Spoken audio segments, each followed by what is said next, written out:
The Indian Express का article है और आर्टिकल क्या कह रहा है, India world's largest recipient of remittances, World largest recipient of remittances. Remittances का मतलब होता है संप्रेषण। Received 87 billion in 2021 World Bank. देखिए वर्ल्ड बैंक की एक रिपोर्ट प्रकाशित हुई है और उस रिपोर्ट का नाम है migration and development brief report. इस रिपोर्ट में ये बात सामने आई है कि जो भारत है वो दुनिया में रेमिटेंसेस को प्राप्त करने वाला सबसे बड़ा देश है और कहा गया है यहाँ पर सबसे ज़्यादा रेमिटेंस प्राप्त हुई है 87 बिलियन। तो सबसे इंपॉर्टेंट चीज़ है कि हम ये जान लें कि रेमिटेंस होता क्या है। देखिए रेमिटेंस को समझने से पहले हम ये जान लें कि ये migration and development brief report जो अभी आई है, जिसमें ये न्यूज़ आई है, उसको कौन पब्लिश करता है। इस रिपोर्ट को वर्ल्ड बैंक यानी माइग्रेशन एंड ब्रीफ, इस रिपोर्ट का नाम है migration and development brief report. और ये रिपोर्ट पब्लिश की जाती है वर्ल्ड बैंक के द्वारा। ठीक है, याद रखिएगा। पहली चीज तो ये है। अब ये रिपोर्ट है क्या, देखिए ये रिपोर्ट क्या है, वर्ल्ड बैंक की एक यूनिट है, उसका नाम है माइग्रेशन एंड रेमिटेंस यूनिट। उसी के द्वारा ये रिपोर्ट साल में 2 बार पब्लिश की जाती है, यानी ट्वाइस इन अ ईयर। और दूसरी चीज क्या है कि इस रिपोर्ट में बताया जाता है, यानी किसी भी देश का इस रिपोर्ट में जो माइग्रेंट या रेमिटेंस से रिलेटेड मामला होते हैं उसको उजागर किया जाता है। माइग्रेंट का मतलब प्रवासी होते हैं कि भारत के कितने लोग बाहर रहते हैं, भारत से कितने लोग बाहर से आ रहे हैं वापस, तो इसको माइग्रेंट्स बोलते हैं। दूसरी बात आती है रेमिटेंस क्या होता है। तो भारत के जो लोग बाहर रहते हैं और कमाते हैं, मान लो भारत का कोई व्यक्ति यूनाइटेड स्टेट ऑफ अमेरिका में रह रहा है, तो वहां से वो अपने परिवार के लिए कुछ पैसा भेजेगा ताकि परिवार अपना गुजारा कर सके। उसी पैसे को हम संप्रेषण या रेमिटेंसेस कहते हैं। तो याद रखिएगा रेमिटेंसेस क्या हुआ, रेमिटेंसेस का मतलब हुआ कि भारतीय व्यक्ति जो बाहर अपनी आय का अर्जन कर रहा है या कमाने के लिए बाहर गया है, तो उस व्यक्ति का परिवार भारत में होगा।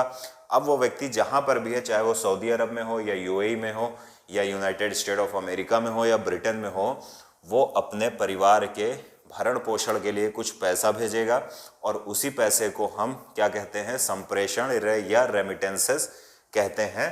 तो ये चीज, पहली चीज तो आपको समझ में आ गई होगी कि रेमिटेंसेस क्या होते हैं।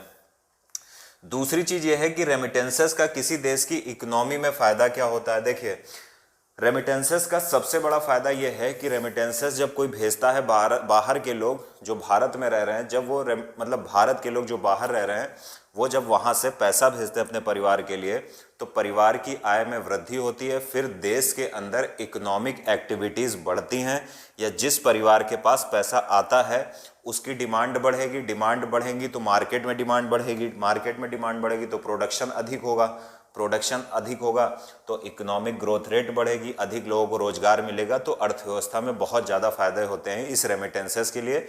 इसलिए आप देखते हो कि बार बार इसकी न्यूज़ आती है। क्या भारत को दुनिया में सबसे ज़्यादा रेमिटेंस मिलती है? बहुत इंपॉर्टेंट क्वेश्चन है, ये पूछा जा चुका है एग्जाम में। तो सबसे ज़्यादा दुनिया में रेमिटेंस भारत को मिलती है, यानी भारतीय व्यक्ति सबसे ज़्यादा पैसा देश के अंदर भेजते हैं। दूसरे नंबर पर चाइना आपको मिल जाएगा, तीसरे नंबर पर आपको मैक्सिको मिल जाएगा, चौथे नंबर पर आपको फिलीपींस मिल जाएगा, लेकिन चौथा नंबर छोड़ दीजिए। और कहा जाता है कि भारत का जो इस साल रेमिटेंस आया है उस 87 बिलियन डॉलर आया है। तो इस 87 बिलियन डॉलर में जो 20% रेमिटेंस आया है कुल का, वो यूनाइटेड स्टेट ऑफ अमेरिका से आया है।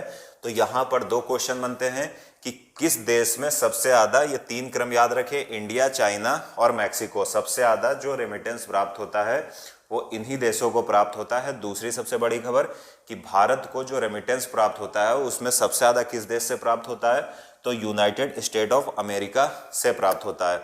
अब बात आती है कि जो भारत का रेमिटेंस अभी बढ़ा है 2021 में, इसके बढ़ने के कारण क्या हैं? देखिए सबसे बड़ा कारण है कोविड। कहा जाता है कि कोविड में क्या हुआ कि जो लोग बाहर रह रहे थे, जब उन्होंने देखा कि भारत के अंदर मारामारी मची है वैक्सीन की, ऑक्सीजन सिलेंडर की, तो लोगों ने अपने परिवार को बहुत अधिक पैसा भेजा ताकि वो अगर ऑक्सीजन सिलेंडर की ज़रूरत पड़े तो उसको खरीद सके, इसलिए रेमिटेंस आप देखेंगे बढ़ गई। हालांकि इसके पहले वर्ल्ड बैंक ने ये अंदाज़ा लगाया था कि भारत की रेमिटेंस घटेगी, लेकिन ऐसा नहीं हुआ और भारत की रेमिटेंस बढ़ गई।